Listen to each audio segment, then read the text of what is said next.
ఈ ల్యాండ్ మన విజయనగరం నుంచి ఒక 18 కిలోమీటర్ల డిస్టెన్స్ ఉంటుందండి. 18 కిలోమీటర్ల డిస్టెన్స్లో ఈ ల్యాండ్ ఉందన్నమాట. 3 ఎకరాల 17 సెంట్లు బ్లాక్ టాప్ రోడ్ని ఆనుకునే ఉంటుంది.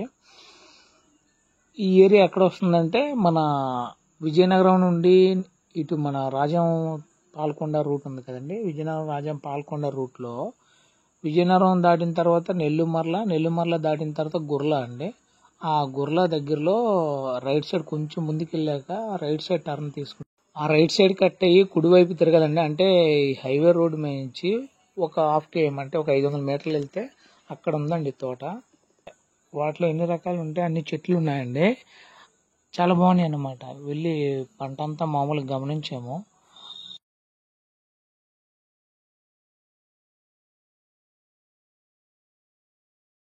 పంట దిగుబడి బాగుంది, తోట కూడా బాగుంది.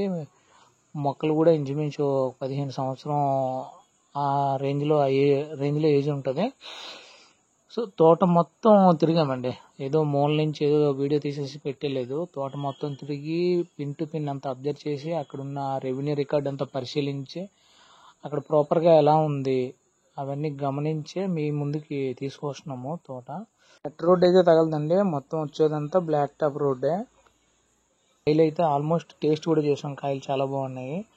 వాటర్ సోర్స్ ఏమి ఉందంటే అక్కడ వెనక వైపు తోటపల్లి కాలువ ఒకటి వస్తుందండి. ఆల్మోస్ట్ అది వర్షాకాలంలో అయితే బాగా వస్తూ ఉంటుంది. ఇంకా తోటపల్లి కాలువ ఇప్పుడు ఇంకా జరుగుతున్నాయి పనులు అవి. సో ఆ కాలువ నుంచి కూడా వాటర్ అది వస్తూ ఉంటుంది. మనకి ఏ ఇబ్బంది ఉండదు భవిష్యత్తులో కూడా. ఇంకా ల్యాండ్ మెజర్మెంట్స్ అయితే అండి, చుట్టుపక్కల తాటి చెట్లు ఏవైతే ఉన్నాయో ఆ బౌండరీలో ఇన్నర్గా ఉన్న చెట్లు అనమాట ఇవి. సో చూడడానికి కూడా కంపాక్ట్ అది బాగుంటుంది. చుట్టుపక్కల సాయిల్ అయితే చాలా బాగుందండి. ఎటువంటి పంట వేసినా మంచి దిగుబడి అయితే బాగుంటుంది. సో మామిడి చెట్లు అన్నీ అలాగే మంచి దిగుబడి వస్తుంది. నెగిటివ్ ఆలోచనలు పెట్టుకోక్కర్లేదండి. మనం అన్ని పరిశీలించాం. ఆ వేది గట్రా ప్రాపర్గా చాలా బాగుంది. మంచి తోట. సో ఓనర్కి ఇది అవసరం బట్టి అమ్ముతున్నాడు తప్పితే మామూలుగా అయితే ఇది అమ్మే తోట అయితే కాదండి.